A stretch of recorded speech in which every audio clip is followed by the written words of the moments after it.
साल 2025 के रमज़ान आने में बस कुछ ही वक्त बाकी है। लेकिन रमज़ान आने से पहले ना हम लोग काफ़ी सारी तैयारियां करते हैं, जैसे कि घर की साफ़ सफाई हुई, मील प्रिपरेशन करना, जिससे कि हमारे रमज़ान जो है ना वो काफ़ी आसानी से कट जाए, यानी कि निकल जाए। क्या वहीं हम लोग खुद को भी तैयार करते हैं रमज़ानों के लिए? ऐसा तो आज तक आप लोगों ने सुना नहीं होगा। तो चलें, आज मैं कुछ टिप्स आप लोग के साथ शेयर करूंगी, जिनसे कि हम घर के साथ साथ खुद को भी रमज़ानों के लिए कैसे रेडी कर सकते हैं। तो कुछ ऐसे ही सिंपल से टिप्स मैं आप लोग के साथ शेयर करूंगी। अस्सलाम वालेकुम एवरीवन, कैसे हैं आप सब लोग? उम्मीद करती हूँ कि आप सब लोग बेहतर होंगे, खुशहाल होंगे, मज़े में होंगे। अल्हम्दुलिल्लाह हम लोग भी सभी बेहतर हैं। हैबिट है कि रमज़ानों में ना हम लोग पाँचों वक्त की नमाज़ पढ़ते हैं। तो सिर्फ क्या वो नमाज रमज़ानों के लिए ही होती हैं? ऐसा तो नहीं है ना।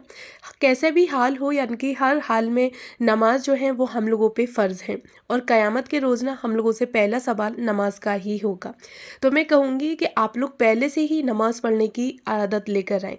रमज़ान क्यों है? क्योंकि इसमें ना हम लोगों को नमाज़ पढ़ने की आदत पड़ जाती है, साथ ही कुरान पाक को, यानी कि कुरान पाक की तिलावत करने की। तो इसमें जो आदत पड़ती है, तो हम लोग ना अक्सर करके इस आदत को, यानी कि इसी महीने के लिए रखते हैं। उसके बाद फिर कोई मतलब कोई नमाज हम लोग इतनी अदा नहीं हो पाती, जैसे कि पाँचों वक्त की इस टाइम पे हम लोग नमाज अदा करते हैं। उसके बाद फिर हम लोगों से पाँचों वक्त की नमाज अदा नहीं होती है। तो कोशिश करें कि पहले से ही, यानी कि रमज़ान आने में अभी वक्त है, आप लोग अभी से ही नमाज की जो आदत है वो अपने अंदर लेके आएँ। 2 वक्त की, 3 वक्त की, 4 वक्त की, जितना आपसे पॉसिबल हो आप अपना उसमें 100% दें। रोज़े आने से पहले ही आप लोग अपने अंदर नमाज की जो आदत है ना वो डाल सकते हैं, और रोज़ों के बाद भी इस आदत को अपने अंदर बना रहने दें, इस आदत को हटाने की कोशिश ना करें। अक्सर करके रमज़ानों में तो मस्जिदें आप लोगों ने देखी होंगी कि भरी चलती हैं, इतने घर के मर्द जो होते हैं ना वो सारे जाते हैं। लेकिन रमज़ानों के बाद पता नहीं क्या हो जाता है, और मस्जिदें भी खाली हो जाती हैं। साथ में हम जो लेडीज़ हैं ना, तो वो प्रॉपर टाइम निकालते हैं रमज़ानों से पहले, रमज़ानों में हम लोग प्रॉपर टाइम निकालते हैं नमाज का, लेकिन रमज़ानों के बाद पता नहीं क्यों हम लोगों की नमाज अक्सर करके कज़ा होने लगती है। तो इसकी आदत लेकर आएँ अपने अंदर, और नमाज की अभी से ही आप लोग अपने अंदर आदत बनाएं। नेक्स्ट हैबिट है कि अपने खाने पीने की आदत को सुधारना। यानी कि हम लोग डेली बेसिस पे फास्ट फूड वगैरह या जो बेकार की चीज़ें होती हैं ना वो काफ़ी हम लोग इनटेक करते हैं उन चीज़ों का। लेकिन मैं कहूँगी कि अभी से ही आप लोग जो हेल्दी चीज़ें होती हैं ना, यानी कि हेल्दी फूड खाने की कोशिश करें, जिससे कि ना रोज़ों के लिए आपके अंदर ताकत आए, एनर्जी आए, और आप लोग पूरे जो रोज़े हैं वो अच्छे से रख सकें। फास्ट फूड और जो अनहेल्दी फूड होते हैं ना, पैकेज फूड होते हैं, तो हम लोग वही खाते पीते रहते हैं, बच्चों को भी अक्सर वही देते हैं, और आप लोगों ने देखा होगा कि उसके बाद ना फिर हम लोगों की जो तबीयत होती है ना वो ख़राब होने लगती है, हमारे अंदर वीकनेस आने लगती है, यानी कि कोई भी काम करने की हमारे अंदर हिम्मत नहीं होती है। तो मैं कहूँगी कि अपना जो खाना है उसको सुधारें, अपने खाने को बेहतर करें अभी से ही। फास्ट फूड वगैरह अगर आप लोग लेते हैं, उस अनहेल्दी फूड को आप लोग अपनी लाइफ से निकाल दें, और अपनी लाइफ स्टाइल में ना हेल्दी फूड जो होते हैं उनको अभी से ही लेकर आएं। नेक्स्ट हैबिट है कि मील प्लान और टाइम सेविंग। यानी कि हम लोग रमज़ानों के लिए ना काफ़ी सारी चीज़ें ऐसी होती हैं, काम ऐसे होते हैं जो हम लोग प्रॉपर रमज़ानों के लिए ही छोड़ते हैं कि नहीं भाई रोज़े आएंगे तभी हम लोग करेंगे। लेकिन उसमें हमें नमाज़ें भी पढ़नी है, इबादत भी करनी है, कुरान पाक की तिलावत भी करनी है। तो ये सारे फिर हमारे जो काम होते हैं ना वो घर के कामों के चक्कर में छूटते चले जाते हैं, यानी कि नमाज कज़ा होगी या फिर हम लोग उस तरीके से कुरान की तिलावत नहीं कर पाएंगे। तो मैं कहूँगी कि आप लोग पहले से ही अपनी मील प्लानिंग करके रखें, रोज़ों के टाइम से पहले ही। जैसे कि आप लोग अपनी जो मील प्रिपेयर है वो पहले से ही बना के रख सकते हैं। जिंजर गार्लिक का पेस्ट है, लहसुन को आप लोग पहले से छील के रख लें, काफ़ी सारा प्याज वगैरह है उसको मतलब पील करके रख लें, छील के रख लें, और टिक्की वगैरह जो होती हैं उनको बना के रख लें। मैं नेक्स्ट वीडियो इंशाल्लाह मील प्रिपेयर की आप लोग के साथ ज़रूर शेयर करूँगी, देखिएगा आप लोग, और उससे ना आपको काफ़ी सारे हिंट मिलेंगे कि रमज़ानों में हम लोग किस तरह से अपनी मील प्रिपेयर करके रख सकते हैं। रमज़ानों के लिए ना काफ़ी सारी चीज़ें, यानी कि काफ़ी सारी मील्स ऐसी होती हैं जो कि हम उन्हें बना के रख सकते हैं और वो ख़राब भी नहीं होती। चटनी वगैरह होती है, खट्टी मीठी चटनी है और ग्रीन चटनी है, लहसुन गार्लिक का जो पेस्ट होता है, यानी कि लहसुन अदरक का पेस्ट है, प्याज वगैरह। तो काफ़ी सारे आप लोग इस तरह के आइटम बना के रख सकते हैं जो कि आपके टाइम को भी सेव करेंगे, प्लस आपकी मील पहले से ही प्रिपेयर होगी। नेक्स्ट हैबिट है रमज़ानों के आने से पहले ना आप लोग अपनी गोल्स स्केड्यूल जो होता है ना वो बना के रखें कि आपको अपना क्या करना है, यानी कि आपका जो एक रूटीन होना चाहिए ना वो प्रॉपर वे में बना होना चाहिए कि सहरी से लेके इफ्तार तक आप लोगों को क्या क्या करना है और कितना टाइम आपको अल्लाह ताला को यानी कि अल्लाह ताला की इबादत में देना है। तो इसके लिए ना आप लोग पहले से जो रूटीन बना के रखेंगे ना तो वो आपका टाइम जो है वो सेव होगा और आपको पता होगा कि मुझे इस टाइम पे इस काम को पहले करना है। तो वो जो आपकी टाइमिंग है वो काफ़ी अच्छे से स्मूथली आपकी हो जाएगी और सारे काम प्रॉपर टाइम पर आपके होते रहेंगे। रमज़ान का जो टाइम होता है ना वो अक्सर करके इबादत का ही होता है और अल्लाह ताला का हर एक बंदा इस माह रमज़ान में इस महीने में इबादत करता ही करता है। तो जो लास्ट के 10 दिन होते हैं ना वो तो माशाल्लाह बहुत ही अच्छे 10 दिन होते हैं जिसमें हम लोग शब रात वगैरह भी जगते हैं और काफ़ी इबादत यानी कि दिन में भी होती है प्लस रात में भी इबादत होती है। तो इस टाइम पे ना अल्लाह ताला 7वें आसमान से पहले आसमान पर आ जाता है और अपने बंदों से कहता है कि बोल मेरे बंदे तुझे क्या चाहिए, यानी कि अल्लाह ताला अपने हर एक बंदे की हर एक जायज़ दिली तमन्ना को कबूल करता है। तो क्यों ना हम इस माह रमज़ान को ज़्यादा से ज़्यादा इबादत में गुजारें। और ये ना तभी पॉसिबल हो पाएगा जब हमारा पहले से ही एक गोल्स सेट होगा, स्केड्यूल हमारा बना हुआ होगा, यानी कि हम अपने प्रॉपर रूटीन पर चल रहे होंगे। माह रमज़ान की जितनी भी फजीलत की जाए उतनी कम है और इस महीने में कहते हैं ना कि शैतान भी बंद हो जाता है और अल्लाह के सिर्फ नेक बंदे यानी कि हर एक बंदा जो होता है कितना भी गलत क्यों ना हो या उसने कितने भी गुनाह क्यों ना हो, लेकिन इस महीने में इस पाक महीने में ना हर कोई अपने अंदर तब्दीली लेकर आता है।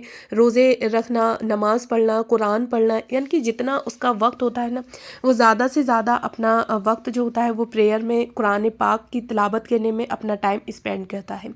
तो क्यों ना हम पहले से ही अपने रूटीन को इस तरह से सेट करके रखें।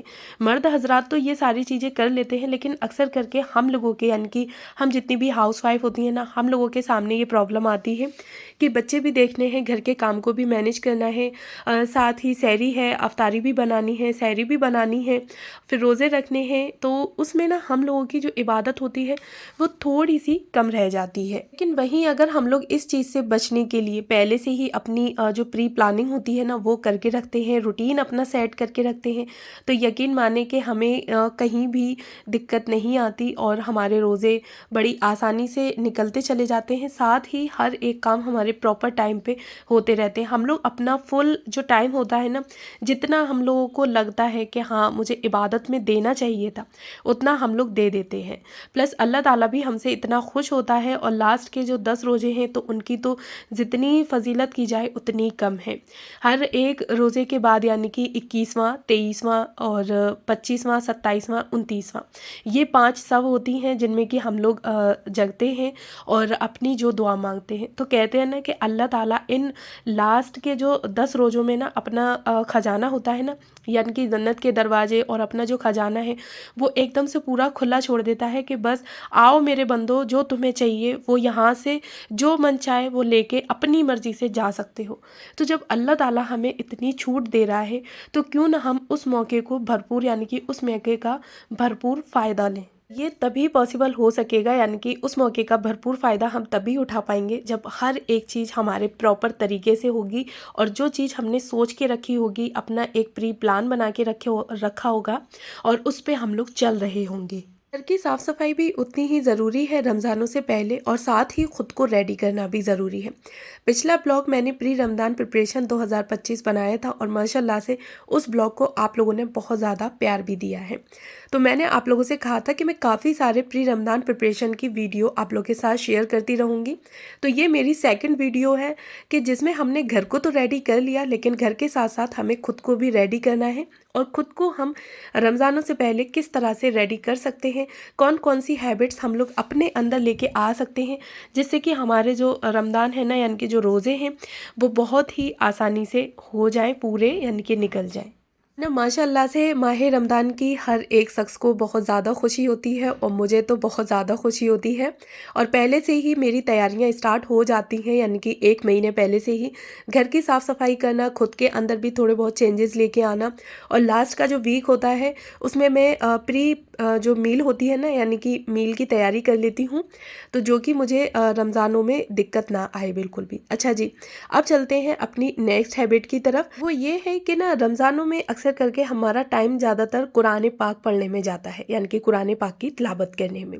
तो क्यों ना हम ये आदत अपने अंदर पहले से ही लेकर आएँ, पहले से ही हम लोग यानी कि रोज़ों से पहले कुरान पाक की तिलावत करना शुरू कर दें।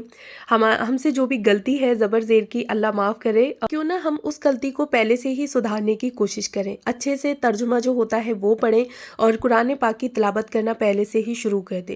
ज़्यादा अगर आप लोग के पास टाइम नहीं है, क्योंकि इस टाइम पे आप लोग रमज़ानों की प्लानिंग भी कर रहे हैं, प्रिपरेशन कर रहे हैं, तो उससे पहले ना आप लोग हल्का फुल्का कुरान पाक पढ़ना शुरू कर दें, कुरान पाक की तिलावत करना शुरू कर दें।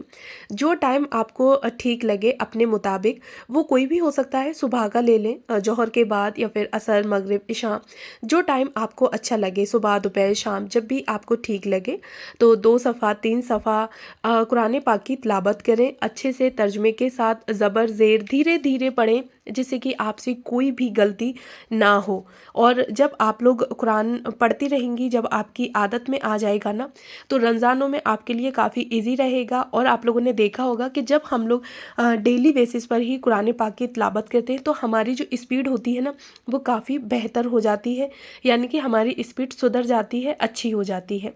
और जब हम लोग मतलब साल भर बाद, यानी कि 1 साल में लौट जब रमज़ान आ रहे हैं, तभी हम लोग कुरान पाक की तिलावत कर रहे हैं, तो हम लोगों की स्पीड काफ़ी कम हो जाती है, और उस टाइम पे हम लोग के कुरान पाक उतने नहीं हो पाते जितना कि हम लोगों ने सोचा हुआ होता है ना। वैसे महीनों में हम लोग चाहे एक भी कुरान पाक नहीं कर पाएँ, लेकिन माशाअल्लाह से रमज़ान का ऐसा महीना है, तो हम लोग ना इस महीने में, यानी कि इस पाक महीने में, कम से कम 3 4 5 मतलब इस तरह से कुरान पाक हो जाते हैं। और 2 तो हर इंसान करता है, मैंने अक्सर करके देखा है कि 2 कुरान पाक तो हर कोई कर ही लेता है। बस जो काम हमें बाद में करने हैं, क्यों ना हम उन कामों की पहले से ही अपने अंदर आदत लेके आएँ, जिससे कि वो काम हमें करने में ऐसा ना लगे कि हम पहली बार, यानी कि काफ़ी टाइम बाद कर रहे हैं, तो उसमें हमारा ज़्यादा टाइम ना लगे। तो पहले से ही, यानी कि रमज़ानों से पहले हमें खुद को भी तैयार करना है, और किस तरह से करना है, किन किन चीज़ों को हमारे अंदर यानी कि तब्दीली लेकर आनी है, वो मैंने आप लोग के साथ 5 टिप्स जो हैं वो शेयर किए हैं। उम्मीद करती हूँ कि ये जो 5 टिप्स हैं वो आप लोगों को कहीं ना कहीं मतलब हेल्पफुल रहे होंगे। अच्छा जी, साथ ही एक टिप और कहूँगी कि जो भी आपके बाहर के काम हैं, रमज़ान शुरू होने से न पहले आप लोग उन कामों को अपनी कोशिश करें कि निपटा लें। यहाँ मैं घर से बाहर निकली हूँ आज, यानी कि हस्बैंड के साथ। दानिन का ना आधार कार्ड बनवाना था, साथ में मुझे अपने आधार कार्ड का जो एड्रेस है ना उसको चेंज करवाना था, कि ना मेरा आधार कार्ड पहले का बना हुआ है। अच्छा जी, तो बस मैं कोशिश कर रही हूँ कि रमज़ानों से पहले जो भी बाहर के काम हैं उनको जल्द से जल्द निपटा लूँ। कमेंट बॉक्स में बताइएगा ज़रूर, और पहली बार है तो प्लीज़ चैनल को ज़रूर सब्सक्राइब करें।